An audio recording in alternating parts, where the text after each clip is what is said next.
Hello, and a warm welcome to our show, Love Athletics. In this program, we bring you the latest highlights from our sport with expert input from different continental areas. Now, the main theme of today's show will be the exceptional Bislett Games Diamond League meeting in Oslo last week. So we're thrilled to have as our guest today former high jump global medalist and Bislett Games meeting director, Steinar Hoen. Hello, Steinar. Lovely to see you, and a big thank you for joining us. Thank you so much, Anna. Before we focus on the athletics news of the past week, let's start by learning more about our guest. Steinar, let's go back to the very beginning. What motivated you to get involved in athletics?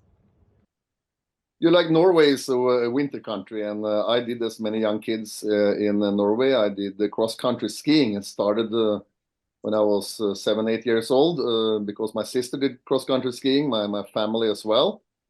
And that was my first, sports which was organized. Later, I also started playing some football. But it was cross country that led me to track and field, and the reason for that is that in the summertime we did cross country running, and from cross country running is very short way to trying the 800 meter, and that was my first try on the track was running the 800 meter because I was a cross country skier. I thought the 800 was my event, but later on I tried different events and the club championships because we had to try all the different events, meaning the long jump, the shot put, the 100 meters, etc. And it was apparent that I didn't win the 800, but I won the long jump and I did really well in the 100 meters, and so I had some speed that I didn't know. And then when the years went by, of course, on the track, I did much better in the 100-meter long jump than later on the high jump. And all this led to that when I was like 14, 15, I decided that I should stop cross-country skiing and focus on track and field. And I remember 15 years old, I jumped 190 without any training. And that was a new record for the Oslo area for 15 years old. And then that fall, I started to do a little bit more specific high jump training. And I didn't have a coach, but I did something similar to high jump training. And then the progress went really fast. Just a few years later, I was competing in the Junior European Championships and broke all the junior records. And then, of course, the peak was when I won the European Championships in Helsinki in 94 and also jumped 236. Steinar, was there any athlete in particular who inspired you? Yeah, I mean, from the very beginning, of course, when I was 8, 9 years, it was a couple of cross-country skiers. But my main big idol through my whole career, it was Michael Jordan. And I remember 17, 18 years old watching him play for the Chicago Bulls. And then later on, I went to the States for a scholarship at the Dallas, SNU in Dallas. And I could watch NBA basketball all the time, and it's very close to high jump. So I also played a lot of basketball, started when I was 19, 20, and throughout my career, I did that as a part of my physical training. And back in my house now, I still have a basketball court in my yard, and I play every other day with my son. So basketball and Michael Jordan has been my idol. And Michael Jordan, in one way, is for me is the perfect athlete. Is both on the track and the way he behaves off the track. Gianmarco Tamberi would agree. He's also a big fan of basketball. Yeah. And I remember when I saw Michael Jordan at the Laureus Sports Awards in Monaco, I was more excited than if I was seeing a top athlete.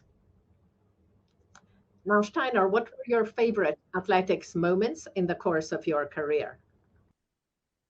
Oh, it must have been, it's two things that I get this question all the time. So the two things that comes to my mind. I mean, I'm born in Oslo, and I used to go with my parents to watch the Bislett Games in the 80s.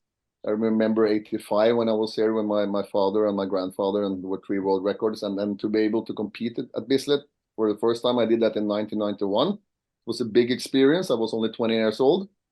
But in '94, when I won the Bislett Games for the first time with a jump of 2:35, which then was a Norwegian record, and this was a fantastic jump. I have a picture of that one on my wall behind there, as you can see. And that jump is probably my best. I watched it hundreds of times, and it was this much between myself and the bar from each angle. Probably that was my peak. It could have been 2:38, 2:39, even 2:40. I don't know. But that was a big thing to win at Bislett in front of my home crowd with all my friends in the stadium and with that fantastic jump. And I think back, if my Norwegian record would have been higher coming in, I would have jumped higher. But because you jumped 2:35, you were so happy, and some of the energy went out. I tried later on 2:38. I had good attempts, but it's always when you break a record in your home crowd, you lose that little energy. The second part is, of course, in Helsinki, where I also, a little later that same summer, '94, I won the European Championships in a new championship record, also 2:35. And of course, getting that gold medal. It was the first gold medal for a man in Norway for 34 years. I think we have to go back to the '60s where we won the hammer throw.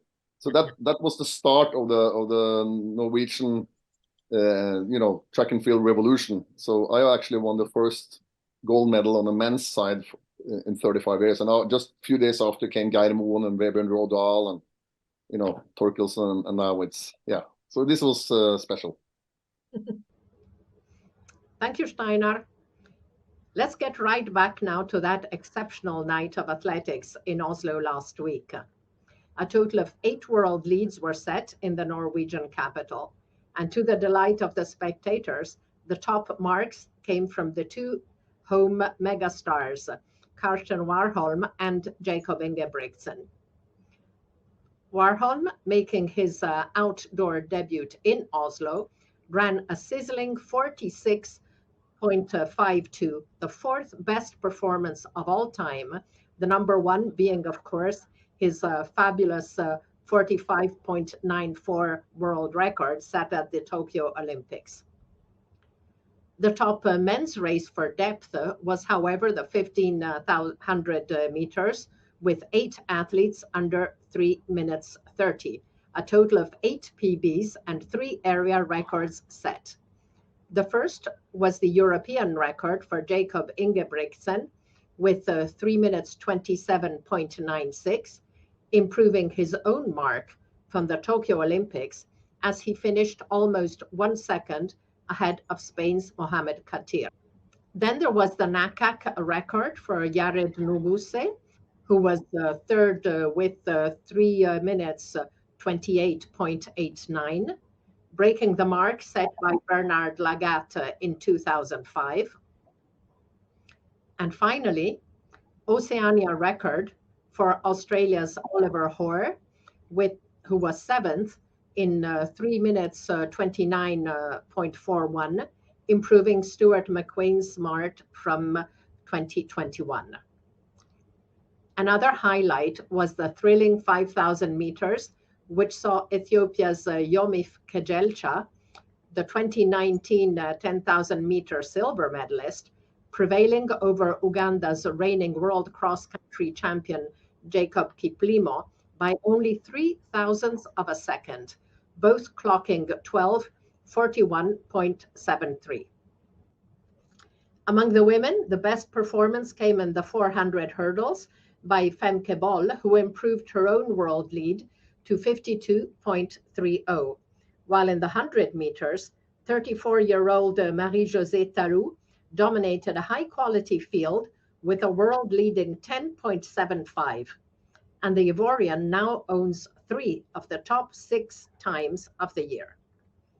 Now, Steinar, having 2 superstars like Jakob Ingebrigtsen and Karsten Warholm must be great for the sport in Norway and, of course, for Bislett Games. Yeah, it's actually incredible what has happened, and it started in 2017, and I had Karsten running in 2016. Actually, had Jacob also running in Bislett in some of the events before the meet. He was like 15 or 16 years old or whatever. But Karsten, he ran at Bislett in 2016 as a decathlete. And later on, I think this was his first or second time in the 400-meter hurdles at Bislett in 2016, and he performed pretty well. He performed well enough to get to the European Championships later on in 2016 in Amsterdam. And then in Amsterdam, still as a decathlete, he ran well, came to the semifinals and made a qualification for the Olympic Games in Rio. And then in Rio, he didn't, I think he also made a semifinal or something. But that fall, Karsten decided to go for the 400-meter hurdles and stop the decathlon. And the year after, in 2017, we focused a lot on the matchup between the current world champion Karen Clement, the current Olympic champion Karen Clement, and Karsten Warholm.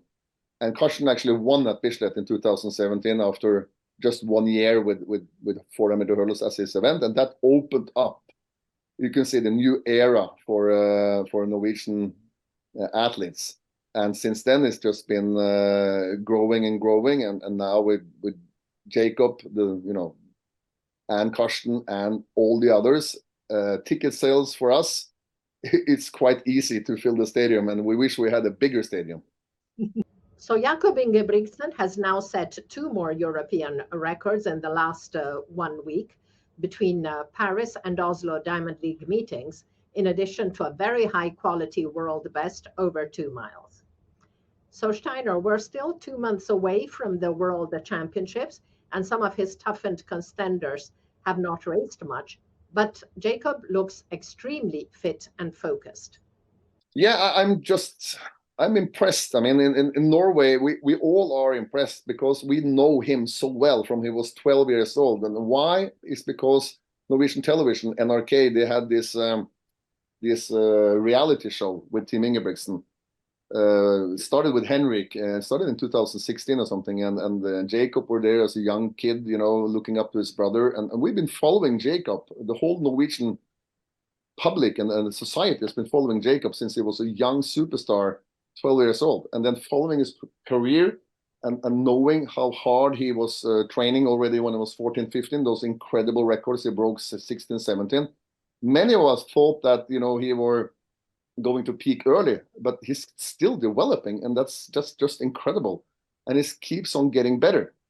And that this is a talent that, you can, it's on the level with Tiger Woods that he was also playing fantastic when he was 12 years old and kept on developing, and it's a one of a kind, and we are so impressed, and it's a huge interest in Norway because everyone feels they known him from he was a kid.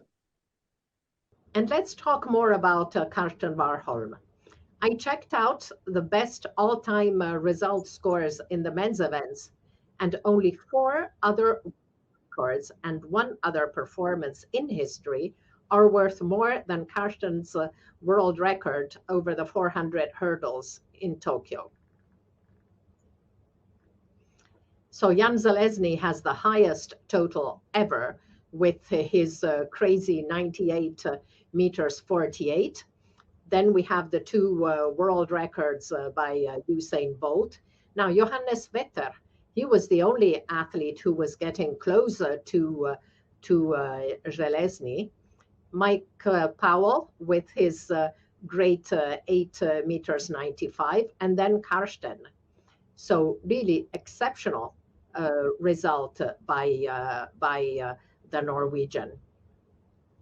And his 46.52 seasonal debut in Bislett Games was worth 1,309 points, which is more than 11 current men's world records. So Steinar, I really think these figures show how extraordinary was Karsten's result in Tokyo and what a huge talent he is. Yeah, and Karsten also, when he won that World Championships in London 2017, many people thought that it was he was a little bit lucky because it was a generational shift with Karen Clement, and his generation was, getting old and getting close to retirement, and Karsten won in an average time 48 something. But then from there, he has kept on developing, and this big matchup between him and Ray Benjamin in Tokyo that resulted in this incredible world record of under 46. This, I still believe, will be Karsten's peak. I think that will be his peak performance. But after seeing him now in Bislett running 46.5, I'm not so sure anymore that I'm correct. Maybe he can go down and under 46 again. I think that will happen in the World Championships final, not in the Diamond League event, but he's running in Stockholm next week. And then if he keeps on running consistently 46 something and on under 47, maybe in the final in the future, he will get close to that Tokyo time that nobody ever thought was going to be broken.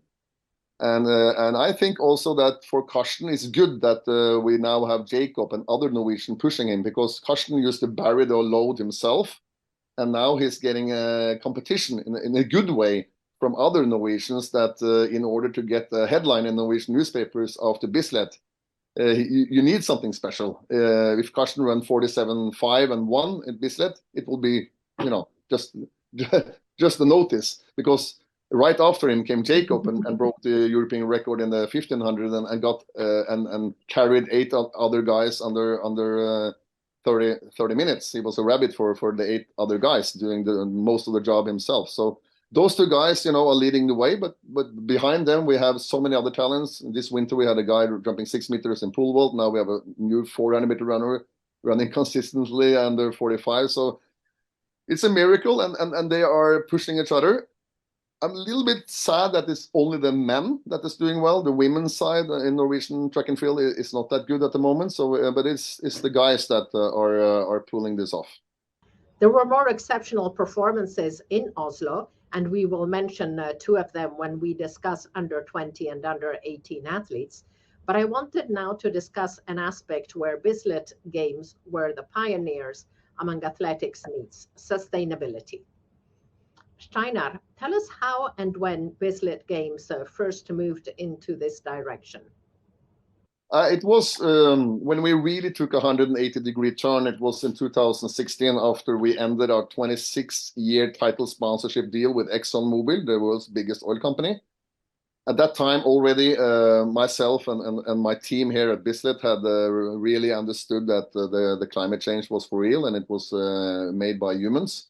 So we were clear on that. It was a little bit difficult the last few years with Exxon at that time. Now even ExxonMobil has declared and agreed on the Paris Agreement, but at that time they were a little bit opposing it. So it was some struggle. So we decided then in 2016 to use this knowledge of Bislett being like an oil competition with ExxonMobil as a title sponsorship for so many years, to really front view it and take a 180-degree turn. And we started with ourselves, cutting all the emissions we could internally, both on transport and everything else. Bislett Stadium has become a lighthouse, an eco lighthouse in Oslo, being driven by solar panels, and we have a fantastic recycling system at Bislett. We have a battery system based on used old cars that are being demolished. We take out the battery and use that as our backup supply at Bislett. All our heat is coming from burning waste at a place, and also with carbon capture. There's a whole system here that we have really taken it to a level that I think others will use some time to catch up. But I think it's good for athletics. I think it's good for the Diamond League that we already have so many years experience, being 2017, 18, 19. We've been pushing and tweaking to get everything correct. And they can learn from us because we have done some mistakes on the way, and we have found the correct formula. And what I'm really satisfied with now is that the turn we did was really important for our brand. Now we don't need the title sponsorship. I don't want to sell a title sponsorship. We call it Oslo Bislett Games. So the title sponsorship is not on sale. We have so many other companies that are working behind this green Oslo Bislett Games and attaching their name to that, being proud of being part of the most sustainable track and field meeting in the world. And in that way, we are not so dependent on one big title sponsorship, because we have many others. And we are picking our sponsor deals from companies that also have their own sustainability ideas or goals that relates to ours. So it's very, very good, and in one way, sometimes you need some big thing to happen in order to really make a change, and we didn't have a choice because we ended this long time relationship with Exxon. So it's good, and now the athletes are coming along. also starting to really verbally go out and support us. And in the beginning, they were a little bit hesitant. You know, sports career is quite short, and they are depending on sponsors, and it's tough for them to go out, you know, meaning something. But now also the athletes are starting to do that, and I'm very positive now with World Athletics goal or being a carbon neutral by 2030, and that we all put our act together and we can learn from what Oslo has done, because it's so smart also financially. I mean, thinking sustainability will save you a lot of money and give you a very good brand in your home city. That just shows how a challenge can finally become a great asset. For sure. Now, Steinar, sustainability is continually improving. Were there any new developments this year at Bislett Games? Yes, it was. We did a lot in 2017-18, and especially on the recycling part, we started from zero, getting our recycling grade up very quickly to around 25%. But from there, it's actually stopped, and it was very difficult to take it to the next level. At the same time, because we also run the Bislett Stadium, we have a lot of things going on in the stadium, and the stadium is open 365 days a year. We have a lot of concerts here and stuff like that. And we feel and we experience that mixed waste is getting more and more expensive to handle, the cost of mixed waste, and we have a lot of it here at Bislett, so we have to do something about it.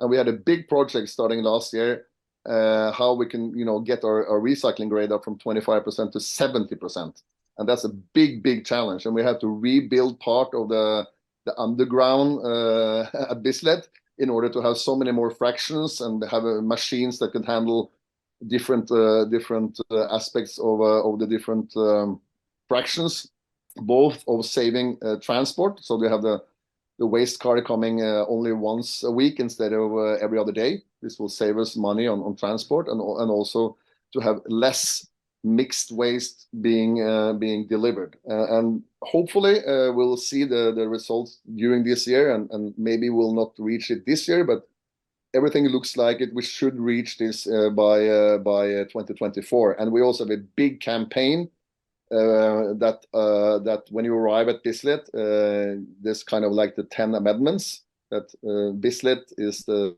sustainability church of Oslo in sports, and then you have to behave in a certain way, and it's positive, and it's quite cool. And when you go into the stadium, you have these big posters all over that will tell them that this is a special place. And we can already see, if you see the stadium just behind me here, it's in the morning.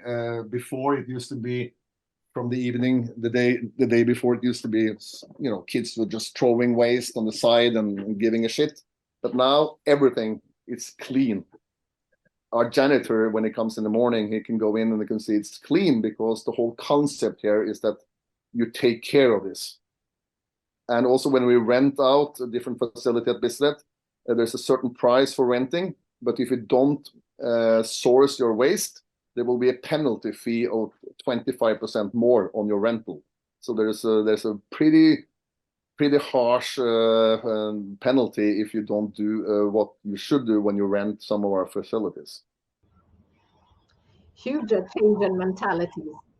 Yeah, and this will save us money, and it will also be much cleaner, nicer to be here day in and day out. Thank you, Steinar. This was fascinating. It's time now to go back and look at the global review of our sport, looking at world leads. So let's first look at the ones set in the Oslo Diamond League meeting. As we saw, there were 8. Jakob Ingebrigtsen, we mentioned, the fantastic 5,000 meters between Jomif Kejelcha and Jacob Kiplimo. Karsten Warholm.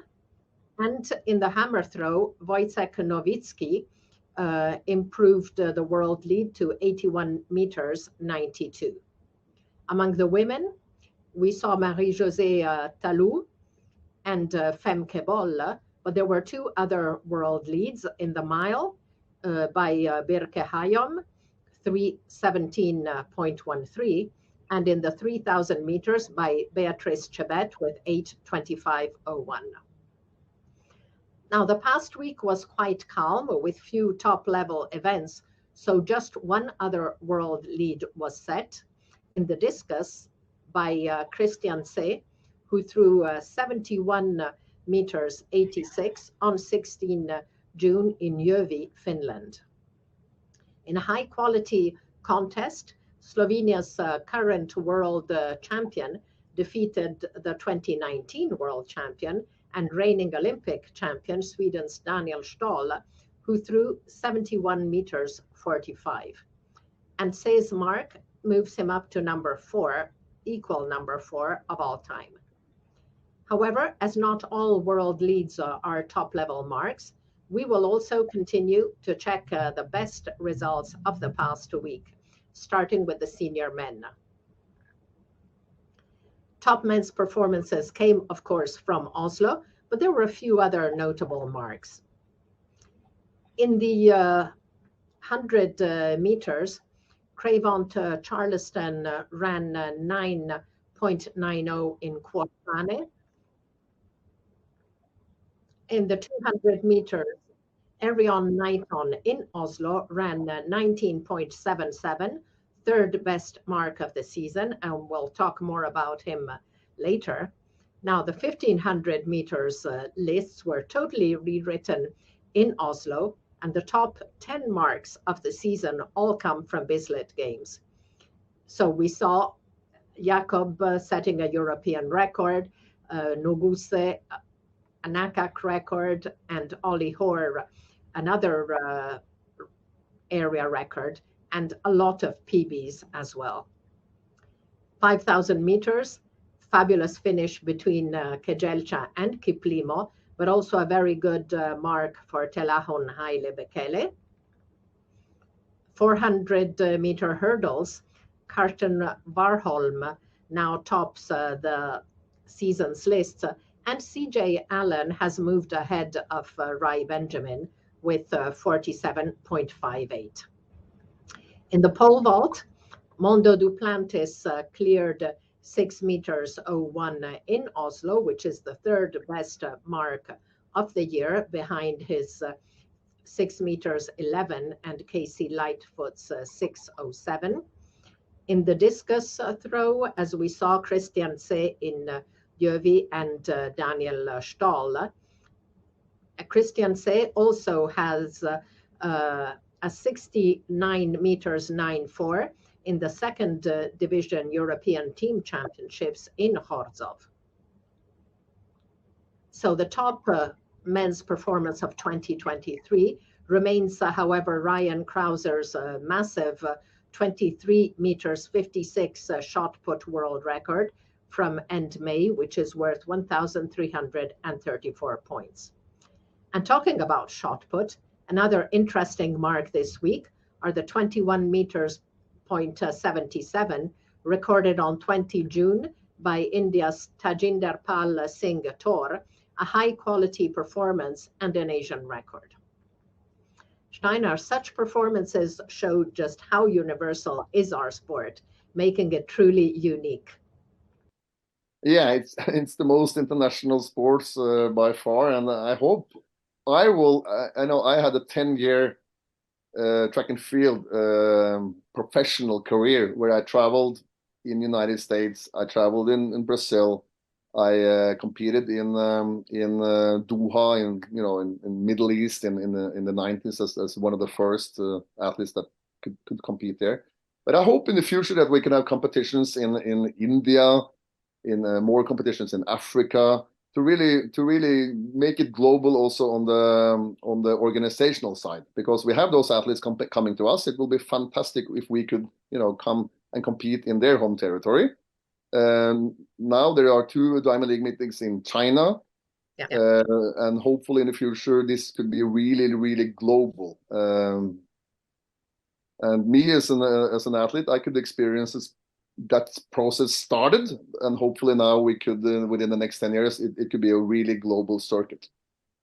I still think though that the power will be in Europe.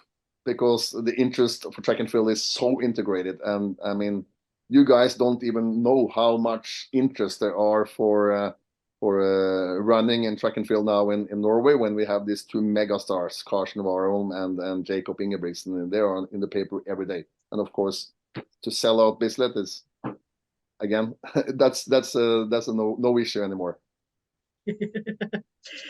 Great situation to be in. Yeah, as long as hopefully it lasts another 5 years. Let's hope that. They are still young. Let's now check the best women's mark of the last week.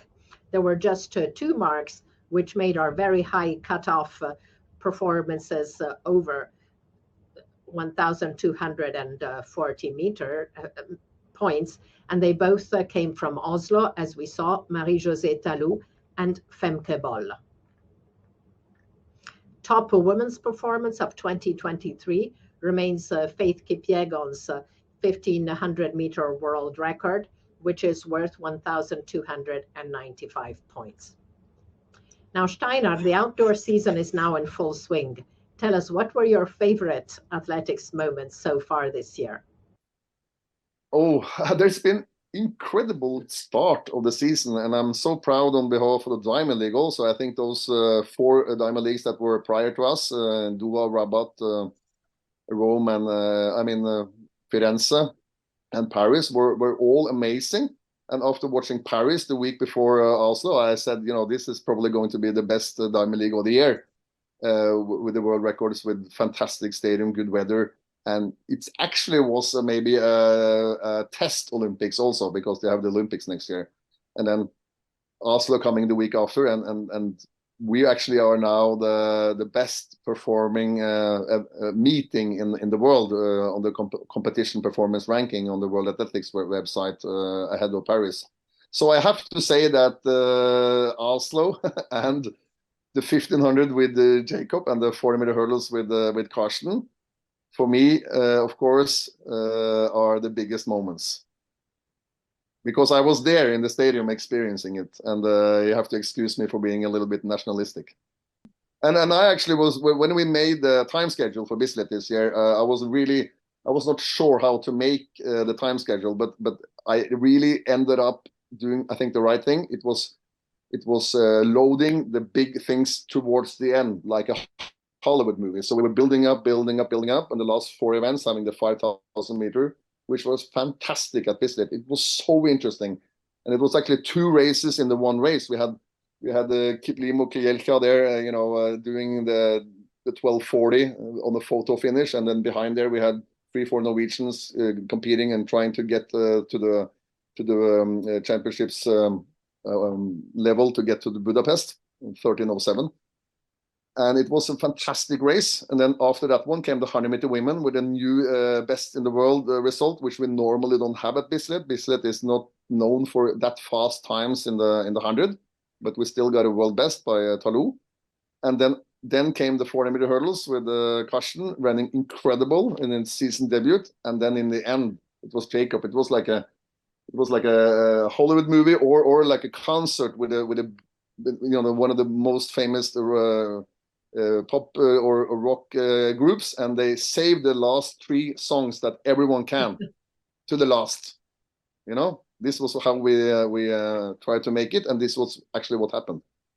Now, when you see it happening, it makes it really special, and you definitely saved the best for last, making for a fantastic rock concert.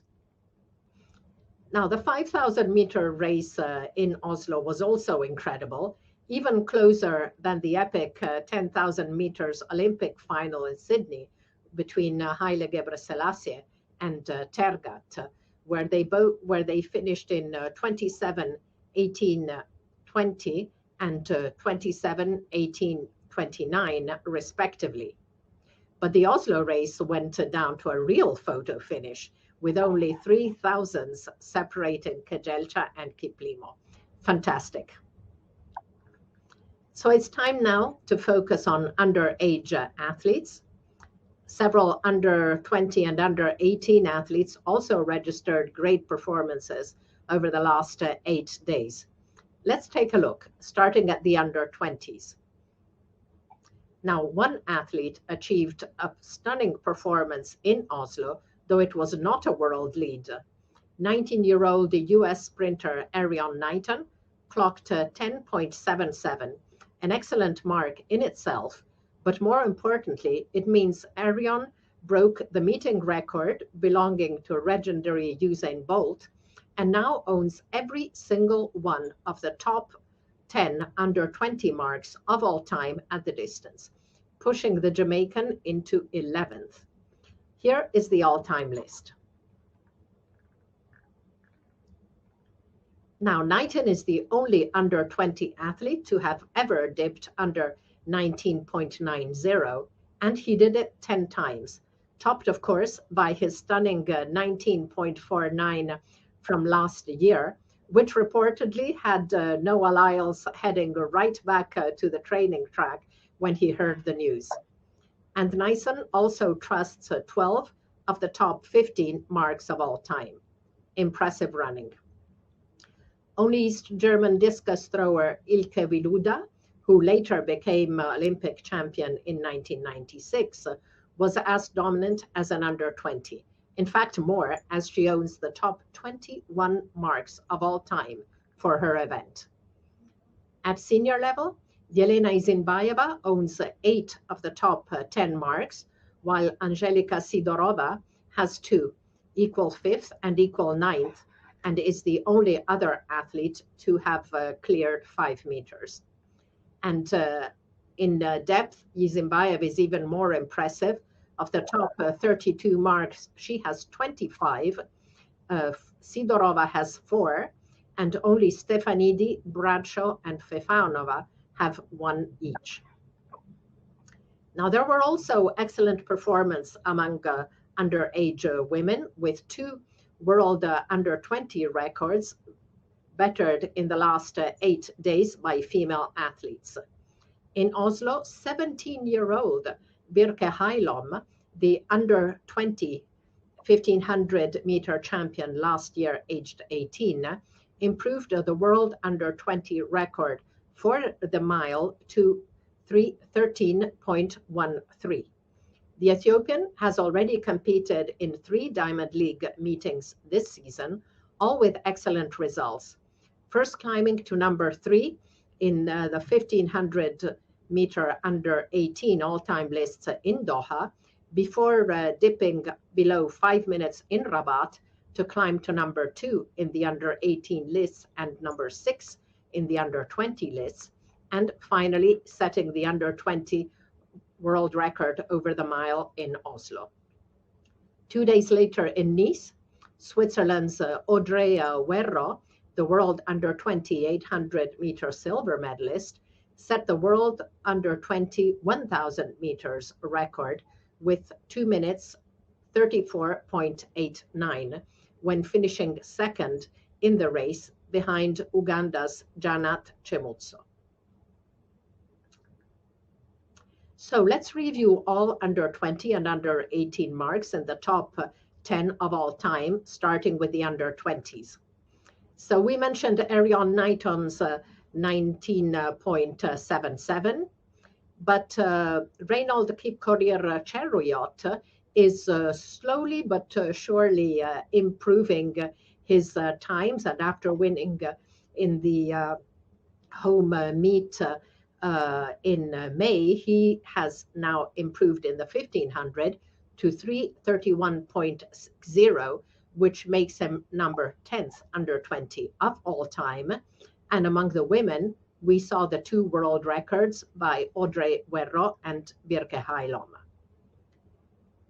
Among the under 18s, of course, Birke Heilom's mark is also there, as she's only 17-year-old, and over 1500 meters, Ethiopia's Saron Berhe clocked 4:03.70 in the same meet in Tomblaine as the Kenyan, and she is now number 6 under 18 of all time. Now, Steinar, what under 20 or under 18 performance impressed you the most this year? Oh, we had there are many.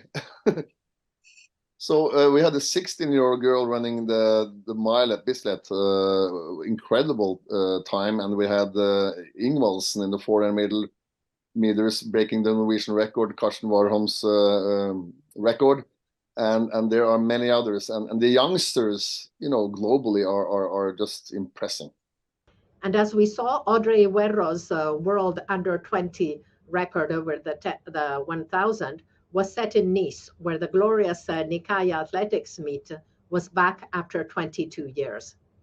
Now, Steinar, you jumped in Nikaya in 94 and 98. So I wanted to ask you two questions. As an athlete, how important is it to give athletes more competition opportunities? And as a meet director, how difficult is it to start or restart an event, especially after the pandemic years where sport was hit so hard? I'm so proud of what we did at Bislett and our team during the pandemic, because we actually did meetings throughout the pandemic. We didn't in 2020, when everything was locked down and it was like some 2 meters distance, a group of 5. We did the impossible games at our Yes. same date. And this was the start of I think, meetings in Europe, understanding that you could do something. And this was just amazing. And I saw good memories from, it was an empty stadium, but it still was televised in like 70 countries or something. And we had Team Ingebrigtsen running at Bislett against Team Chariot that was running in Nairobi. And we did a mix, a split screen. And they were competing against each other on 2 different parts of the world. So if you're talking about sustainability, avoid travel, maybe that's the future, that athletes can compete against each other in their home stadium, different parts of the world, and you just tape them and put them together on a television screen. So that Impossible Games was also the start of the wave light. We were the first one that introduced wave light in the Diamond League, because we couldn't have any rabbits, because they had to keep 2 meters distance. So this Impossible Games has gotten too less attention, I think, because there we did a lot of groundbreaking things that nobody thought of, but we were forced to do it because we had big sponsorship deals, and we couldn't allow ourselves to not do anything. And also the year in 2021, we had it had been almost 2 years with no spectators in any stadiums in Norway, and we were the first one that were allowed to have 5,000 spectators in Bislett in 21, and everyone had to be vaccinated or having a negative test. And we had a test center outside Bislett where we tested 4,000 people that went into the stadium at the same day. We did it in cooperation with one of the big testing companies in the world. And in 2021, we also had Karsten Warholm then breaking the world record in the 400-meter hurdles. So those 5,000 that did their PCR test and or were vaccinated and got to watch that was, of course, very special. It was the first time, with people in the stadium. So I'm very proud of how we went through the pandemic, and we came out from the pandemic stronger financially than ever before. So it was incredible. Very proud of what we did. Thank you, Steinar. That was really interesting. Now, the Impossible Games were indeed special and helped sports events to continue during the pandemic. Now, I would like to spend a little bit of time on the Nikaya meet, where in addition to Huerro's world under 20 record and a good level 1,500-meter men's race, the most exciting event was the women's long jump, where France's Hilary Kpacha unexpectedly defeated reigning European indoor champion Jasmine Sawyers and double world indoor champion Ivana Vuleta to win by 1 centimeter in the last round. Kpacha, the 2016 World Under 20 bronze medalist and 2019 European Under 23 champion, had a rough 2 years with major surgery on her knee, which left her a 10-centimeter scar and the death of her coach, but has rebounded and is back over 6 meters 80 this year, in addition to the 6 meters 79 victory in Nice. It's a great story. So let's hear from Hilary Kpacha.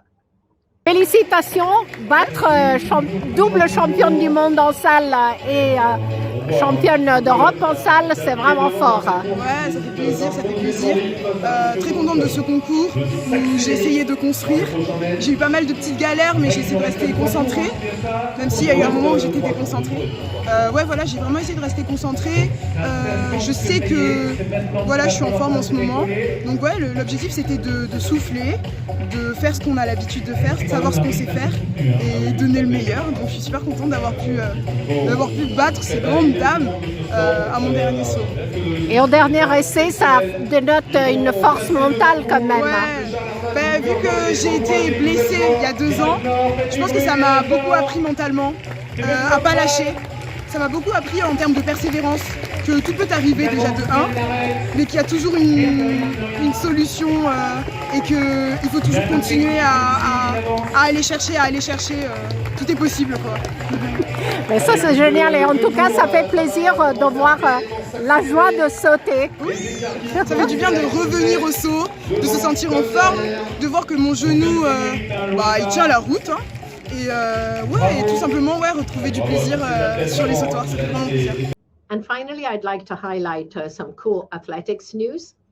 On 20 June, World Refugee Day, a new documentary film was released about Dominic Lokinyomolobalo, a former member of the athlete refugee team who stunned the athletics world with his win over 3,000 meters in the Diamond League meeting in Stockholm in 2022. And almost repeated the feat over the 5,000 meters at the Diamond League final in Zurich. Dominic's situation is now complicated as he left the refugee team training camp in May 2019 to seek asylum in Switzerland in pursuit of his dream to become a top athlete. And while he did achieve this goal, Dominic can no longer participate in global championships as an athlete refugee and does not compete for the country he fled as a child, South Sudan. And of course, obtaining refugee status and nationality in Switzerland is an extremely lengthy process. Hopefully, the documentary, which you can see on right2race.com, can help raise awareness about Dominic's situation and help find a solution to allow him to compete at the Olympic Games in Paris next year. In any case, congratulations, Dominic, for your perseverance and dedication to the sport. Let's look now at upcoming events as we reach the end of our show. So the Arab Championships are underway in Marrakesh. The Kenyan Championships are also underway in Nairobi, not to be confused with the trials, which are from 7 to 8 July. Today, we have the European Athletics Team Championships Division 1 starting in Chorzów. On Saturday, USATF New York City Grand Prix. On Tuesday, 27, Golden Spike meeting in Ostrava. Then 2 Diamond Leagues, 30 June Atletissima in Lausanne, and 2 July the Bauhaus Galan in Stockholm, and also on 2 July, South American Half Marathon Championships in Santa Cruz de la Sierra in Bolivia. So we're now at the end of our program. It was great having Steinar with us on the show. Thank you so much. Thank you for inviting me. Thank you, Steinar. Thank you all for watching, and see you next week on Love Athletics to look together at the highlights, comments, and analysis of what's been happening in our sport over the last 7 days. Thank you. Bye-bye.